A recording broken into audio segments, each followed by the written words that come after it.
I was totally amazed that an illegal substance that to me was garbage was helping me medically. I was bedbound for about 5 years. I couldn't hold a job. I had to quit school. I was near death. I believe that medical marijuana saved my life. I see it as a kind of wonder drug of our time. What this really is the marijuana legalization lobby taking advantage of sick patients. Legitimate sick patients need legitimate medications. It's medicine. If it is a medicine, how come it is not regulated through medical fields? Never in my career did I find a chemical so ill-qualified to be defined as a pharmaceutical. I think the biggest problem is that you're talking about a highly impure substance. You get all this stuff that's floating around in marijuana. 488 substances, 66 cannabinoids.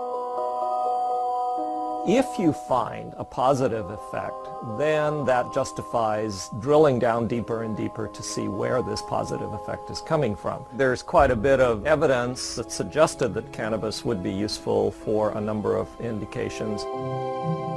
Migraine and nausea and vomiting. Marijuana contains anti-inflammatory, antioxidant, and probably anti-cancer compounds. We found that cannabinoids can almost completely cure cancers in these mice. Do you think that there has been much of a conversation about the science? Not nearly enough. Not nearly enough. I think the political controversies have harmed the research side. You would think that our policies in this country should be driven by science, but I think for the most part they're not.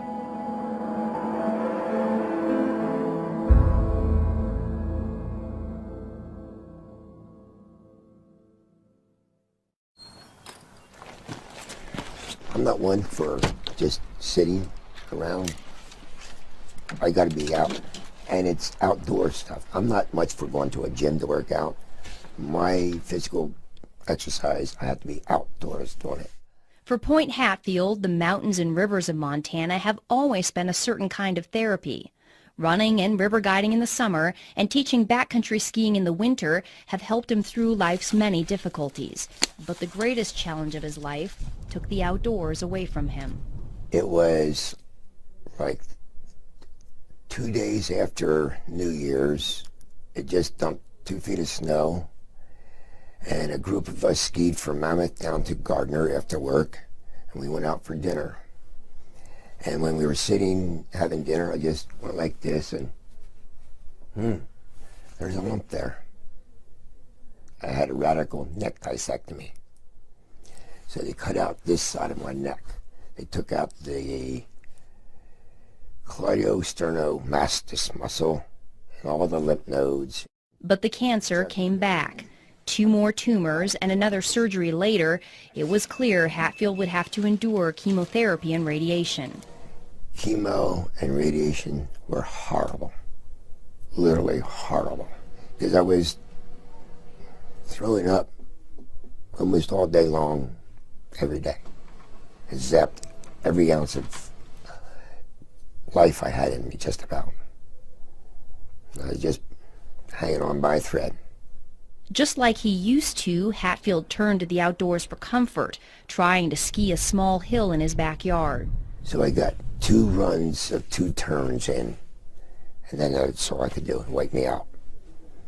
2 days after that, I went cross-country skiing with my wife, and I was able to do about a mile. That's all I could do. I was exhausted.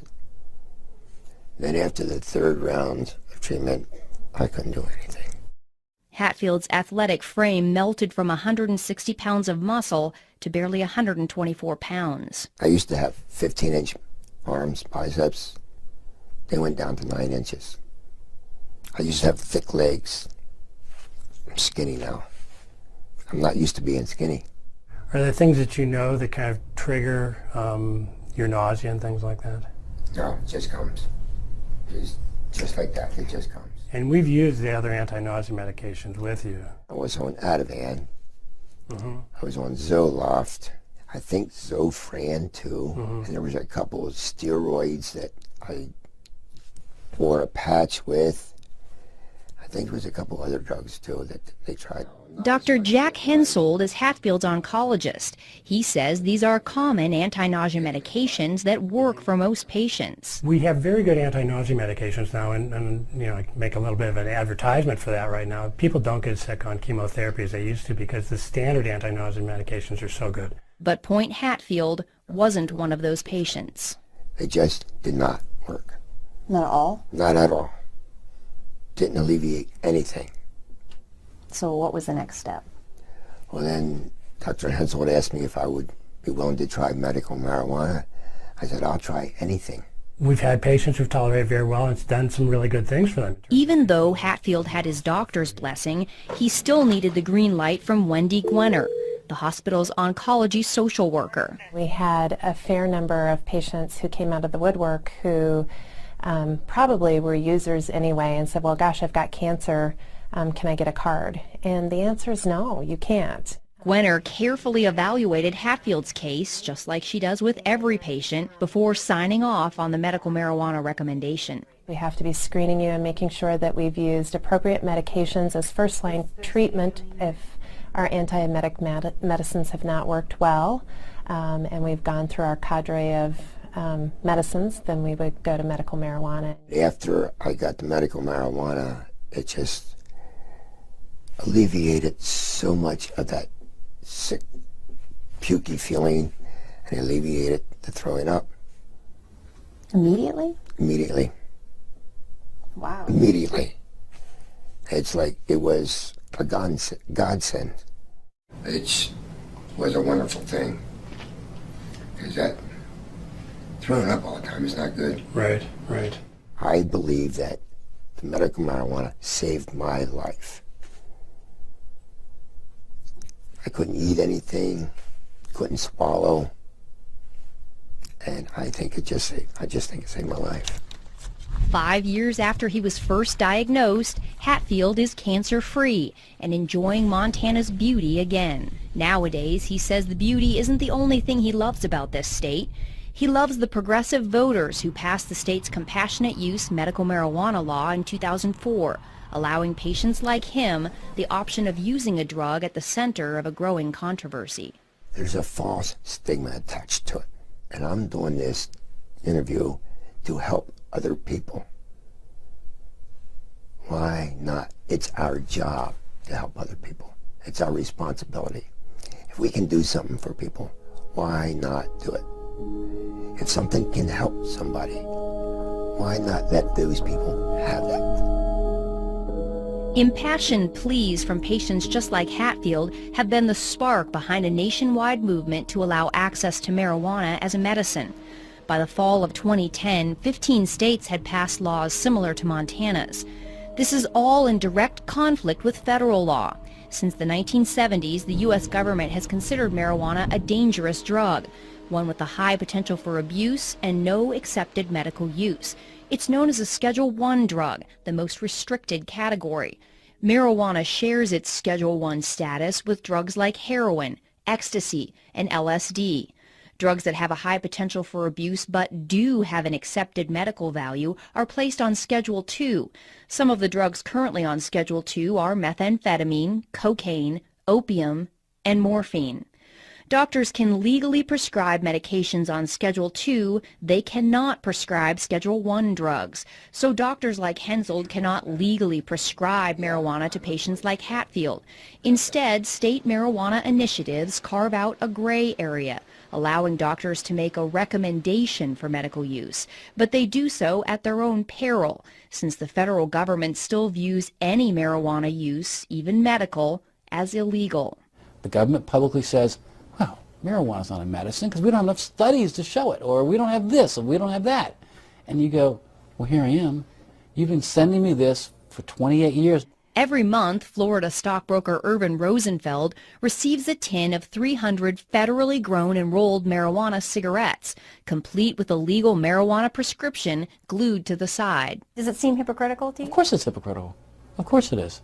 I mean, the fact that they've been giving it to me for all this time, they've given me over 120,000 medical marijuana cigarettes so far in my lifetime. In the 28 years, 120,000.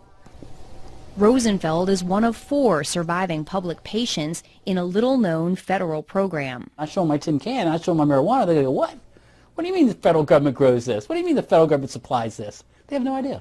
It was called the Federal Investigational New Drug Program. Since applications to the program are confidential, the exact number of patients who made it in is unknown. Rosenfeld believes he was one of about a dozen patients who received legal marijuana cigarettes from the federal government. We were able to convince the government that nothing else worked, and so they had no choice but to give it to us. Rosenfeld argued he needed marijuana to treat his terrible pain caused by a rare disorder diagnosed at age 10. It's called multiple congenital cartilaginous exostosis, which means bone tumors on the end of long bones, that whatever tumors I had at puberty will grow as I grow. They mostly grow outwardly into the muscles and the veins, stretching the muscles and the veins, making it very painful and very tender. I'd be screaming and crawling on the floor for 2 hours trying to get the muscles to get back in place. And then once they finally got back in place, the muscle would be so torn that I couldn't walk for 3 days. On top of the pain was the knowledge that any of the hundreds of benign tumors in his body could become malignant at any time. Rosenfeld spent his youth and teen years on synthetic morphine, muscle relaxants, and sleeping pills.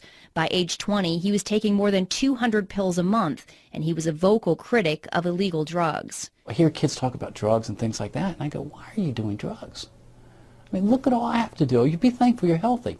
Even so, Rosenfeld finally gave in to peer pressure and tried marijuana in college. He says he didn't feel anything and decided the drug was useless and that his friends were just imagining they were high. But a strange thing happened one night while smoking marijuana and playing chess with a friend. Rosenfeld did something he hadn't done in years. He sat comfortably for 30 full minutes. I thought, well, wait a minute. In what way did I take all the narcotics and drugs I had to allow me to sit?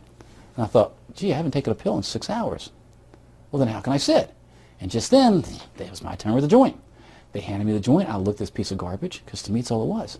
I said, this is the only thing I've done differently. I've smoked this garbage. I wonder if there's any medical benefit to this garbage. Rosenfeld had stumbled onto another potential medical use for cannabis, chronic pain. When he joined the federal program in the 80s, he became one of a rare group of medical marijuana patients, patients who could speak openly without fear of arrest about its medical benefits. Their stories added some legitimacy to an expanding body of anecdotal evidence. Medical marijuana has grown to a point where the government looks foolish saying it's not a medicine. It is a medicine. 82-year-old retired Harvard professor Dr. Lester Grinspoon is well versed in the anecdotal evidence surrounding medical marijuana. He's told Urban Rosenfeld's story along with many other patients' stories in his book Marijuana, the Forbidden Medicine. His opinion of cannabis has come a long way since he first began investigating it as a young assistant professor of psychiatry at Harvard in the late 60s. Back then, he certainly did not see it as a medicine. Could only see from my ivory tower that lots of people were using marijuana. I had a concern that marijuana was a terribly dangerous drug. And why wouldn't he? The 1930s era film Reefer Madness was a dramatic manifestation of government and media claims about the dangers of marijuana. The film portrays marijuana smokers as delirious, insane, even homicidal. Dr. Grinspoon was gravely concerned, and he wanted to give young students the proof that marijuana was hurting them. I went into the library and started to look at this. I wanted to provide a scientific and medical basis for the prohibition. What was the government standing on and saying that this was a dangerous drug? Psychotic reactions can happen. Marijuana is now known to initiate depressive episodes, delusional episodes, manic episodes, and even psychotic episodes. Dr. Eric Voth is an internal medicine physician and an addiction and pain specialist in Topeka, Kansas. He's also the chairman of the Institute on Global Drug Policy and has advised former presidents Reagan, Bush Sr., Bush Jr., and Clinton on drug policy. A critic of medical marijuana, he says one of his biggest concerns is the risk of mental illness, especially schizophrenia. There are clearly patients where it kind of uncaps the psychosis Schizophrenia is a form of a psychotic illness, and uncapping it in people who didn't know they had it. There have been episodes, again, of people who have sort of uncapped and continued schizophrenic that did not have it ahead of time. Indeed, research has shown a connection between marijuana use and schizophrenia. There is also great concern over marijuana use in teens and young adults because their brains are still developing. But it's still unclear whether marijuana causes mental illness or someone with a mental illness is more likely to use marijuana. As a psychiatrist, Dr. Grinspoon's expertise was in schizophrenia, and he strongly disagrees with critics who say marijuana may trigger the disease. I think that is absurd. If you just take the fact that schizophrenia, the frequency of schizophrenia is about 1% the world around. Now, you would expect with a drug that's used as often as it is, you would expect that there'd be a little bleep in this. It doesn't change a bit. It hasn't changed. In fact, you can find as much literature about how cannabis is useful to schizophrenic patients as it's harmful. Dr. Grinspoon could not find evidence to back up the government and media reports that marijuana use leads to drug-induced violence,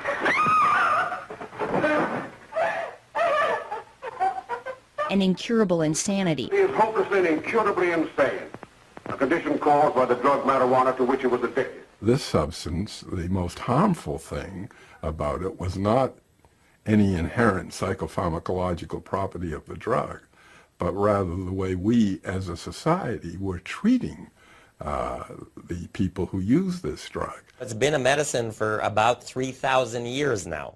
It only hasn't been a medicine in this country for 68 years. I say in the scheme of things, it's been a medicine a whole lot longer than it hasn't been. Dr. Donald Abrams is a professor of clinical medicine at the University of California, San Francisco, and an oncology physician at San Francisco General Hospital.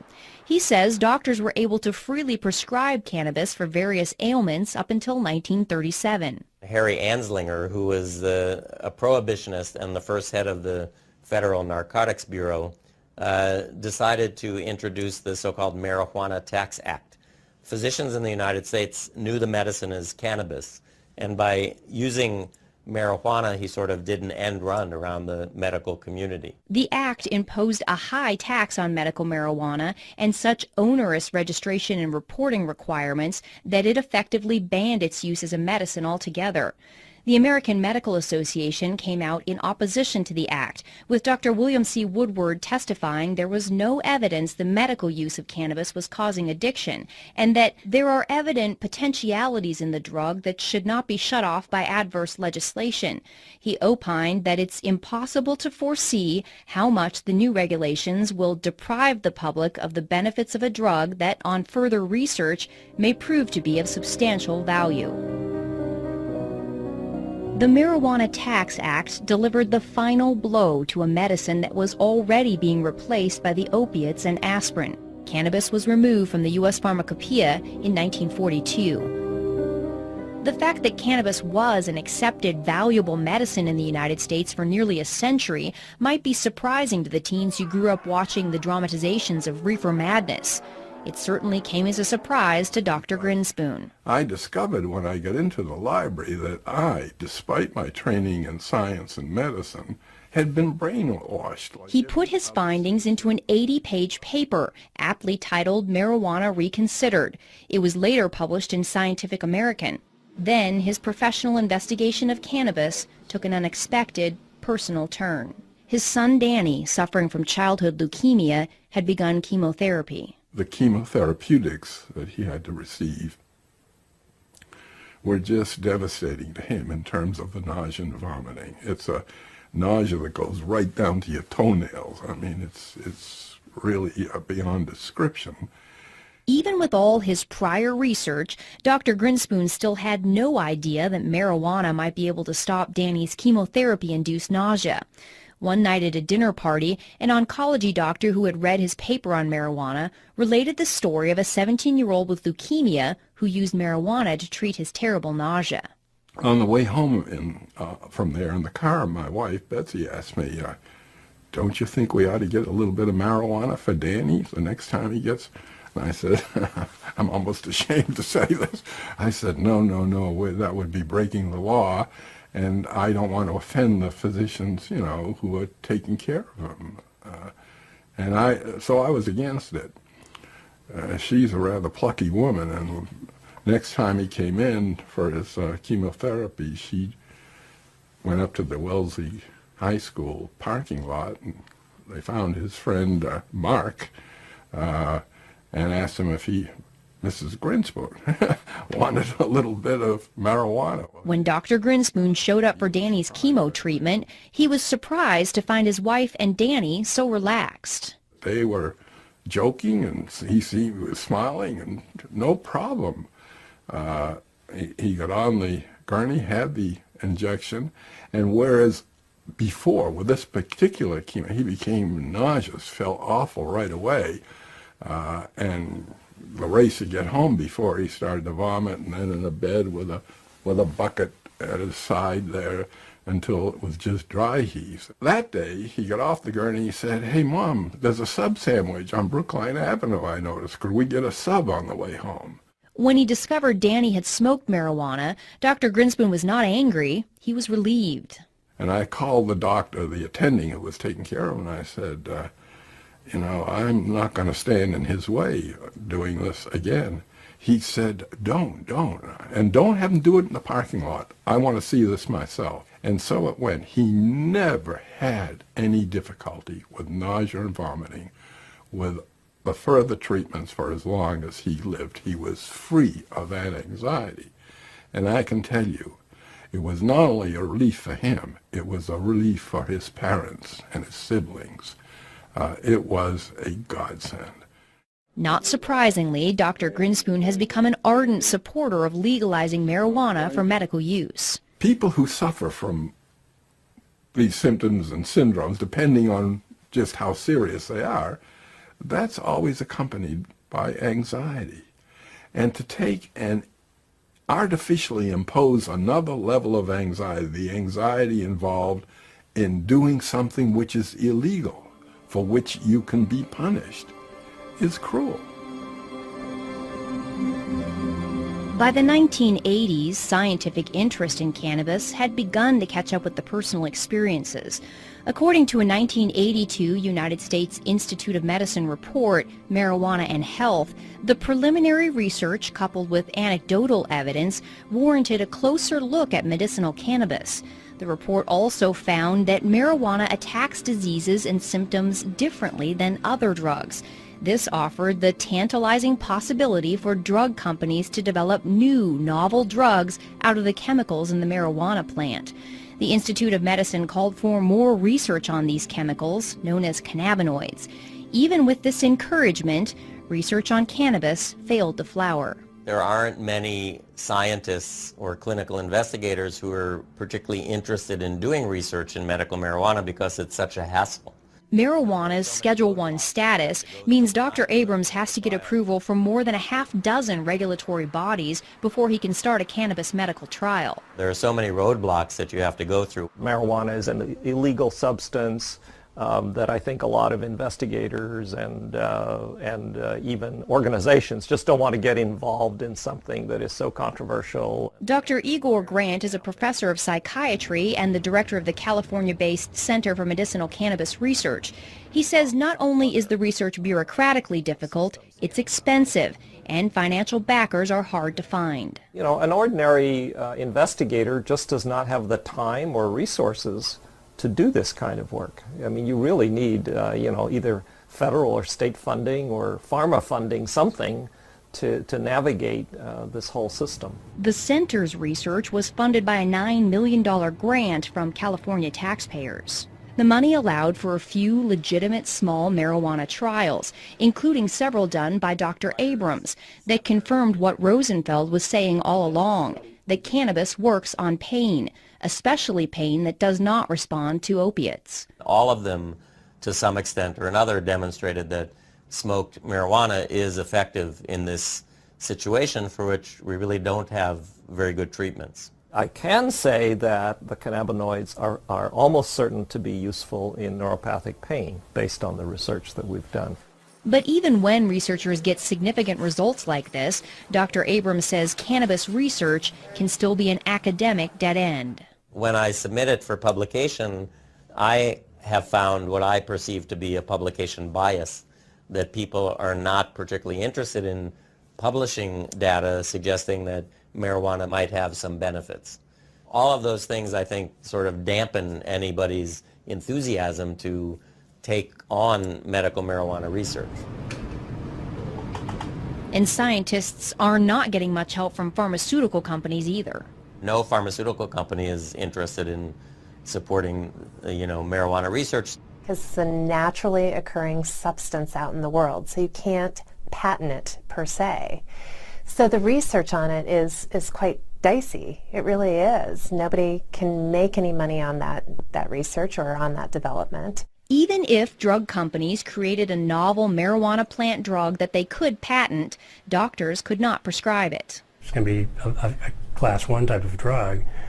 It's not going to be broadly used. And again, why do you want to spend a lot of time developing a drug that you can't really sell? Why would a pharmaceutical company want to get involved with something like that? I think until marijuana is rescheduled, large-scale research will probably not occur. Advocates have been mired in a decades-long legal fight with the U.S. Drug Enforcement Agency to do just that. In the late 80s, they made the argument that marijuana has accepted medical value and that it belongs on Schedule II. It was a judge who, my understanding was, basically suggested that it be made a Schedule II.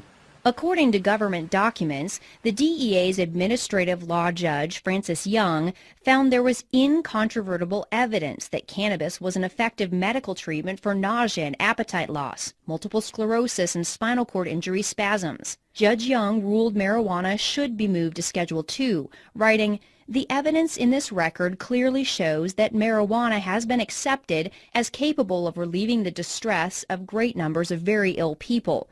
It would be unreasonable, arbitrary, and capricious for DEA to continue to stand between those sufferers and the benefits of this substance." For those who were concerned about marijuana's side effects, Young ruled that as a medicine under a doctor's supervision, marijuana in its natural form is one of the safest therapeutically active substances known to man.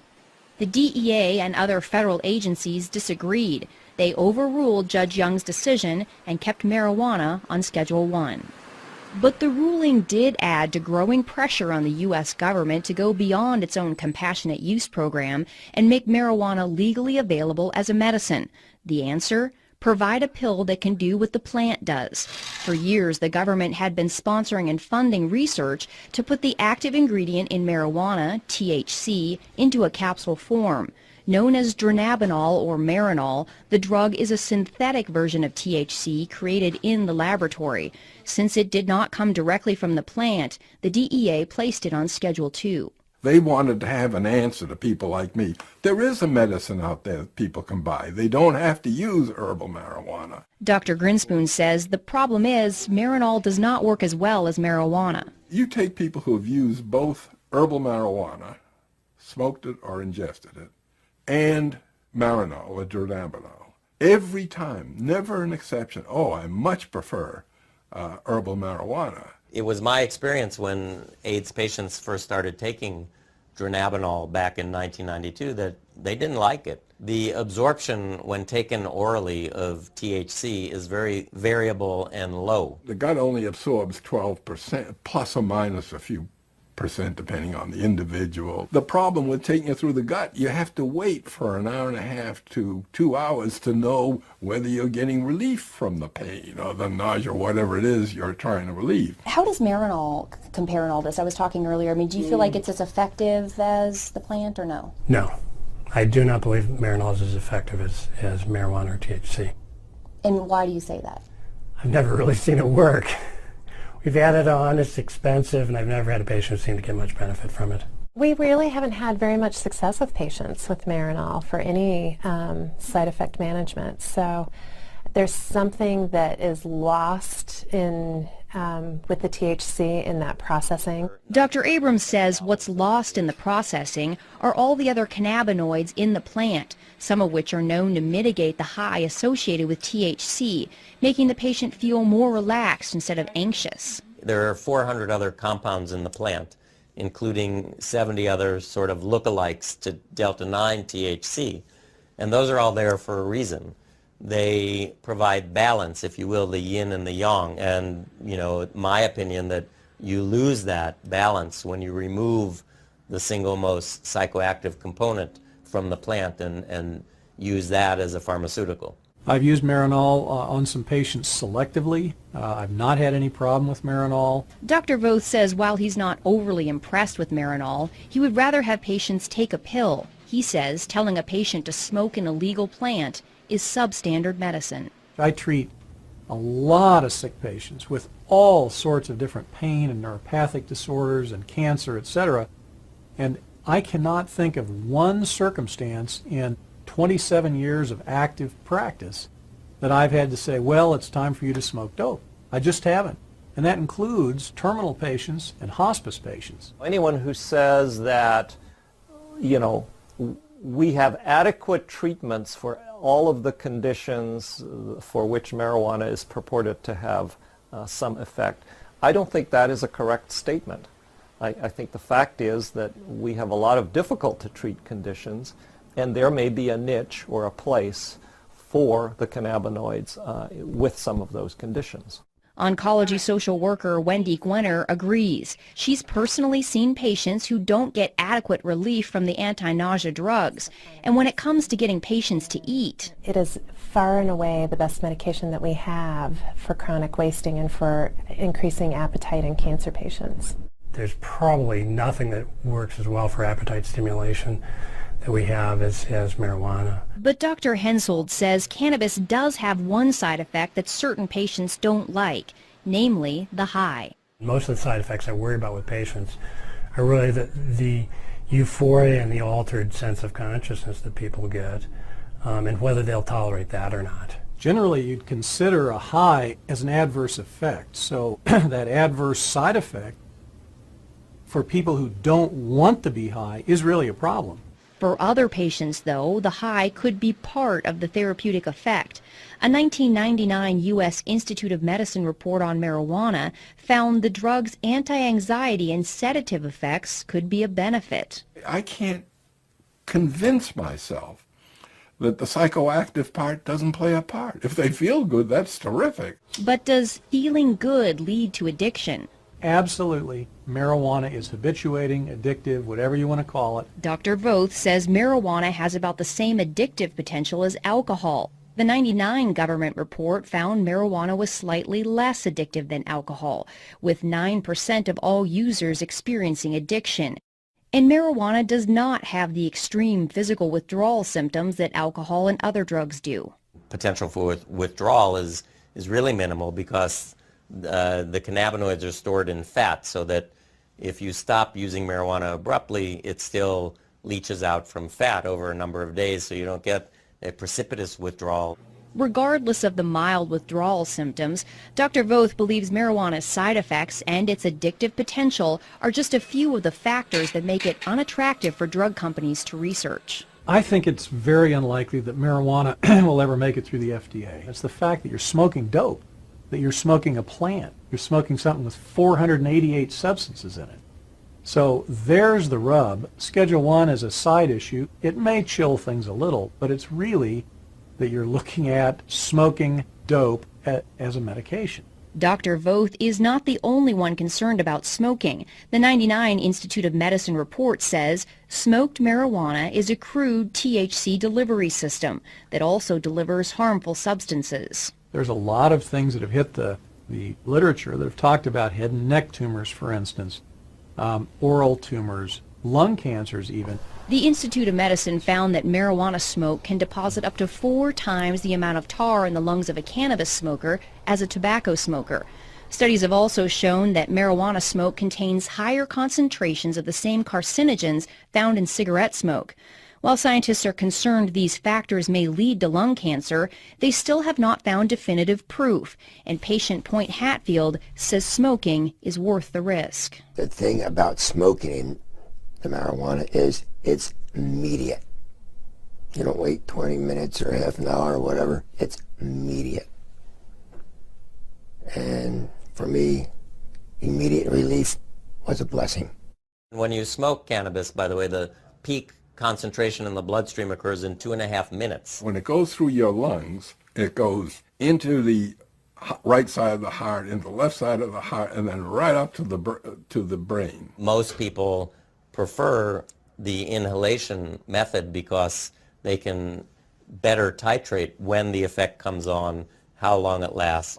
Dr. Grant says until someone comes up with a fast-acting inhaler, smoking may be their best option. I'm not sort of in the camp of people who say, well, I grant you marijuana may work, but it's absolutely unacceptable because it's smoked.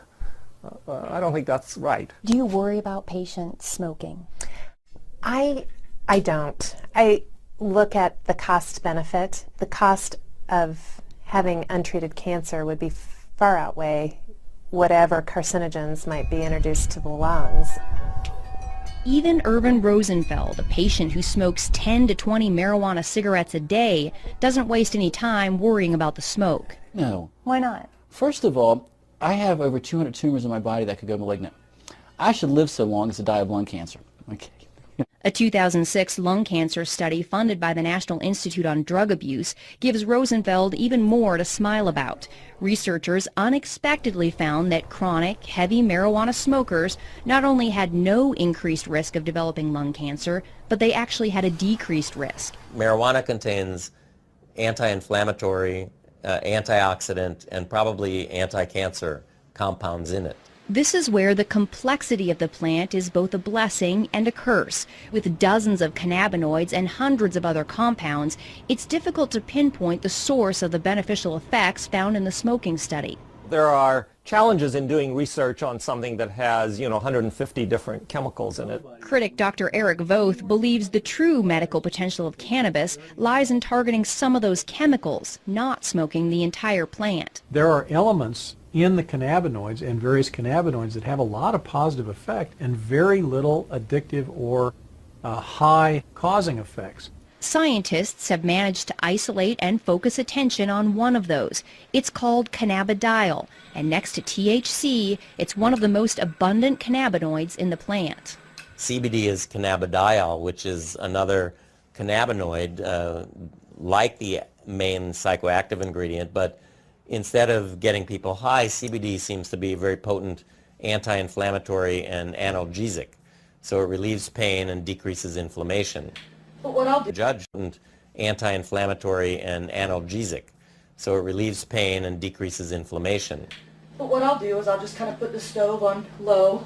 I'll spoon out a little bit of the canna butter, about that much as a dose is worth for the night. And I'll put it into the pan and just let it melt down. CBDs seem to help my seizures. I'm not using it to get any psychological effects off of it. I'm just eating the butter raw with bread, so warmed up. And how often do you take that? Once a day, twice a day? At night right before bed. I used to be on approximately 14 different prescriptions, and I would still have up to 12 seizures a day. I used to have to take 2 handfuls of pills, no more. While this 27-year-old epilepsy patient is relieved to be taking medical marijuana, she's considerably more anxious about showing her face and has requested we conceal her identity. Why do you not want to show your face? I am not comfortable showing my face because of all the discrimination that has already happened. She says both she and her husband have lost jobs when she spoke openly about her use of marijuana as a medicine. But the fact of the matter is, somebody has to speak up or nobody will hear these stories. She chose to tell us her story in her artist's studio. Here she creates much happier works than she did even a few years ago, when her self-portraits plainly showed the toll epilepsy had taken since she was diagnosed at 15. I've taken pretty much every anti-epileptic on the market, and some with a little bit more success than others. Some of the medicines I was on had nothing to do with epilepsy, and the doctors put me on them to help me sleep or to help with my anxiety issues. The seizures were so bad I needed to be sedated heavily to sleep. The depression gets worse the more you're sedated. Despite the constant seizures and depression, she graduated high school and was accepted into a private women's college to study psychology and fine arts. The seizures were so intense by my early 20s that I couldn't stay in class. And as the stress of exams would come closer, that would trigger seizures. She had to withdraw from college just a handful of credits short of graduation. The seizures were so bad and the medication so debilitating that getting a job wasn't even an option. She was bedbound for years while the epilepsy ruled her life. My husband would have to call me, 25 times a day from work just to make sure I was still breathing okay. I could not shower by myself because if I slipped and fell, it only takes a half inch to drown. So we were living on pins and needles with me having that many. That's when she decided to move to a state with a medical marijuana program. She had read stories about its potential to treat epilepsy, and she wanted legal access to it. How did that impact your seizures? They started slowing down. I had to build it up in my system, and it wasn't until I started ingesting it that they really stopped completely. The potential of the CBDs in marijuana to mitigate epileptic seizures is not new. Scientists who put together the 1982 U.S. Institute of Medicine report found substantial evidence from animal studies to indicate that cannabinoids are effective in blocking seizures and that there is strong support for further investigation into the utility of CBD in human epilepsy.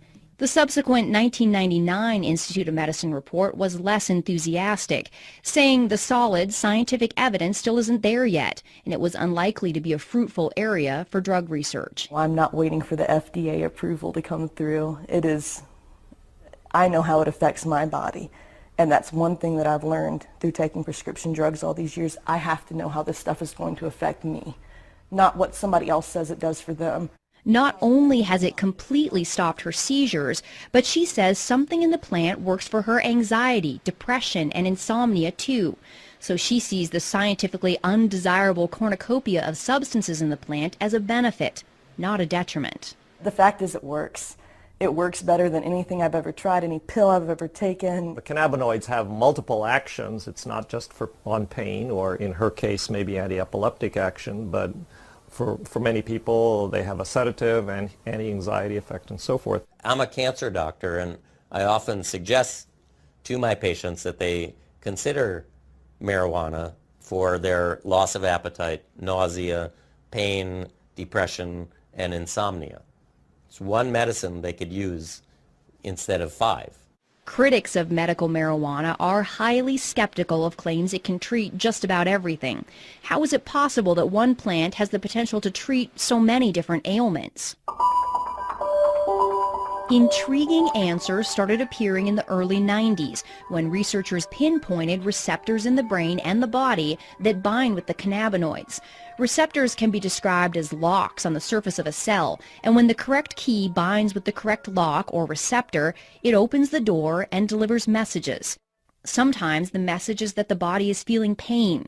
Other times the message may be that there's an invader and the immune system must attack. Scientists located 2 receptors, cannabinoid receptors, one called the CB1 receptor, mainly in the brain, and the other is the CB2 receptor, which is mainly in cells of the immune system. The CB1 receptors are extremely abundant in the brain, but they're also found all over the body in the major organs, the heart, the liver, kidneys, and pancreas.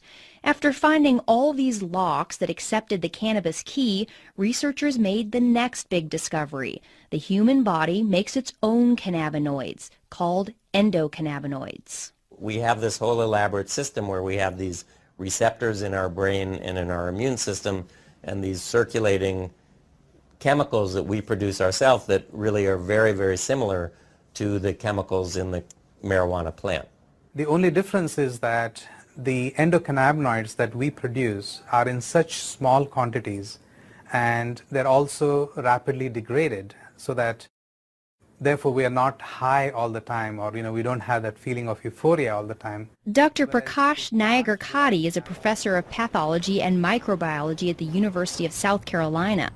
For the last decade, he's been doing research on what's become known as the human endocannabinoid system.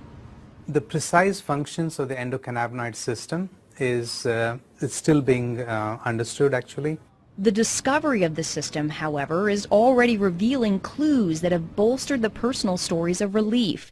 The areas of the brain that control nausea and vomiting, chronic pain, and epileptic seizures all have cannabinoid receptors. What do these things do? Well, in the brain and the nervous system, the cannabinoid system seems to exert kind of a dampening effect. It's kind of an internal, I like to think of it as a neurological shock absorber. And when they looked in other animals, they found these receptors were present in basically all animal species. So why do dogs and monkeys, for example, need to have cannabinoid receptors? They must be playing a very critical role in trying to maintain some of the physiological functions. The whole development of the fact that there are cannabinoid receptors in endocannabinoids has really given drug companies and pharmaceutical investigators a lot of opportunity to try to manipulate the body's own cannabinoid system. That's because now they can create synthetic drugs that target the receptors instead of taking chemicals from the plant. By avoiding the plant, they get around the controversies and complications of its Schedule I status. A search of the U.S. patent database reveals numerous large pharmaceutical companies have filed recent patents claiming their cannabinoid receptor drug has the potential to treat almost everything: multiple sclerosis, Alzheimer's, Parkinson's, rheumatoid arthritis, Tourette's, epilepsy, heart disease, obesity, various mental illnesses, and the holy grail of medicine, a cancer cure. We feel that these cannabinoids give us an opportunity to study their functions, and see how we can exploit them, how we can manipulate these cannabinoids and the receptors to find cures for a large number of diseases currently in which there is particularly no cure. As an immunologist, Dr. Nayagarkatti and his researchers at the University of South Carolina are exploring the impact cannabinoids and the CB2 receptors have on the human immune system. Both U.S. reports on marijuana found the cannabinoids do suppress the immune system, and previously this was seen as a concern. But Dr. Nayagarkatti believes tamping down the immune system could be a good thing. There are is a concern, but Dr. Nayagarkatti believes tamping down the immune system could be a good thing. There are about 80 different autoimmune diseases, and basically autoimmune diseases are triggered by your immune system going haywire, getting hyperactivated and destroying certain cells and certain tissues. In multiple sclerosis, for example, the immune system suddenly begins attacking the brain and the spinal cord. Rheumatoid arthritis and lupus are similar diseases caused by the chronic inflammation associated with an immune system gone amok. The cannabinoids dampen down response to bacteria or foreign agents or injury to tissues. A lot of scientists and researchers are interested in those properties of the cannabinoids, in trying to see how we can suppress the immune response in autoimmune disease conditions. For Dr. Nayagarkatti, the research has gone far beyond treating inflammatory problems. He's narrowing in on the potential of cannabinoids to kill immune cells that have mutated and become cancerous. Once they become cancerous, they no longer die a normal cell death. Instead, they begin growing and spreading uncontrollably.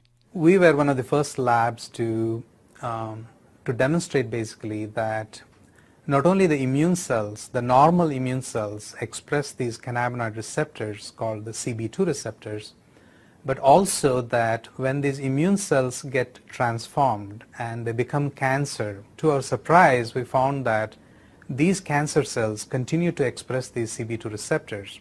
This was an exciting discovery because the CB2 receptor can act like a target for the cannabinoids. Once they bind with the receptor, they can tell the cancer cell to die.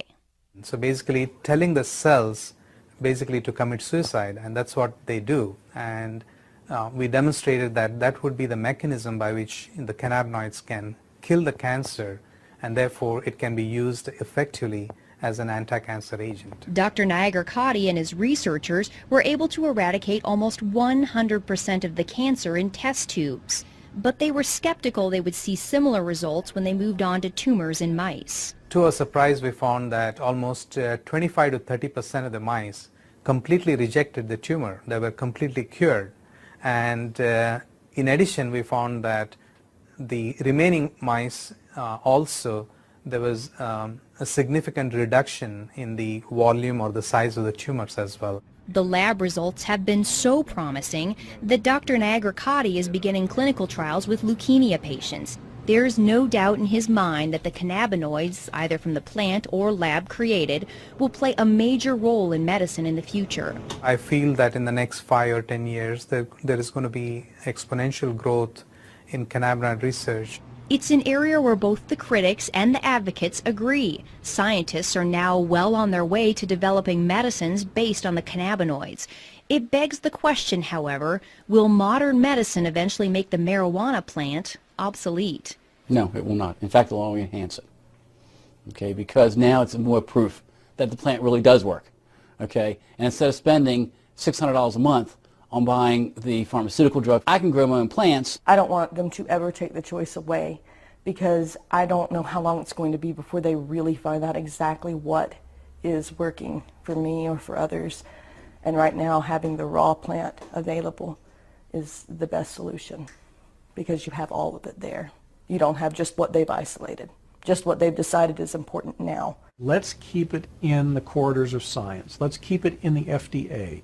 Let's do what needs to be done, which is careful, longitudinal, placebo-controlled, crossover, head-to-head studies, and see where it falls out. But let's deliver what's really medicine. That is the individual cannabinoids. They may come across some things that are better than herbal marijuana for one thing or another, and good luck to them. I'd love that.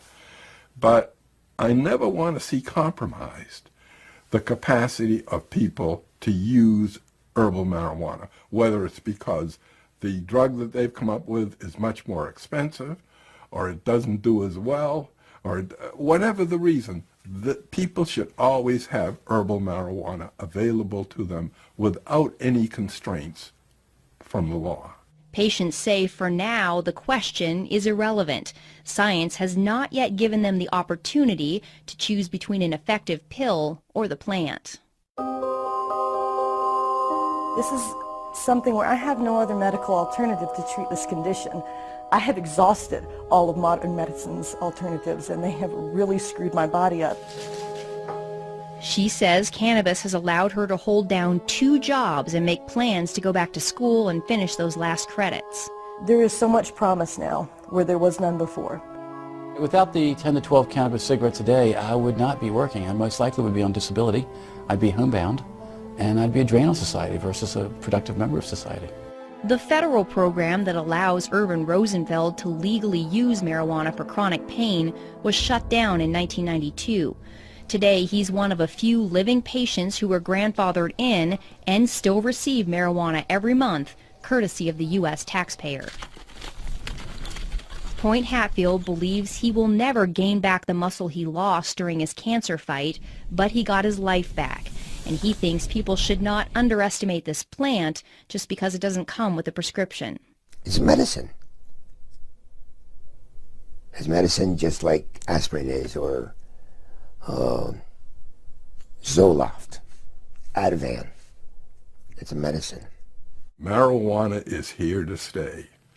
It is certainly here to stay as a medicine. Dr. Grinspoon says the social stigma surrounding marijuana has damaged the medical research for too long. Today, he's on the advisory board for the marijuana advocacy group NORML, because he believes the only way marijuana will reach its true medical potential is if it's fully legalized. He's felt this way since the 70s, when he predicted the medical promise of cannabis would lead to a repeal of the prohibition in less than a decade. For years, I waited for my prophecy to come true, and I despaired that I would never see it in my lifetime. and I'm 82 and I have cancer now, so I'm not sure I will, but at least I'm seeing, you know, here this boat was dead in the water for all the years I was running around testifying, so forth. Nothing. And now, since medical marijuana, wow, are we making progress. Well, you're going straight to the heart of the issue, which really is the medical excuse movement is a means to get the camel's nose under the tent. The folks that are pushing the medical excuse movement really come from the medical legalization movement. I think it's not helpful to brand people's motivations. It may be the case that there are some people out there who really are trying to legalize marijuana under the cloak of medicine. I don't happen to be one of them. I'm more interested in seeing if there is a medical indication here, and if there is, I think it is a social responsibility to provide that for people who are suffering. The scientists are not here to make, like policy decisions, but our goal is to find out the truth. To that end, the American Medical Association and the American College of Physicians have taken positions that marijuana should be moved off of Schedule I to make research on the cannabinoids easier. We who are involved in the science sort of wish that science would become more of a dominant driver in the messaging, as opposed to politics, religion, and ignorance and fear. I like to say it's time to have more light than heat on the subject, and clear away the smoke here. When you strip away the smoke of the social and political issues, one thing is clear. After decades of controversy, conjecture, and limited research, we have arrived at last in the realm of science. We know more about the secrets of this complex plant than at any other time in history. The only question now is where that knowledge will take us.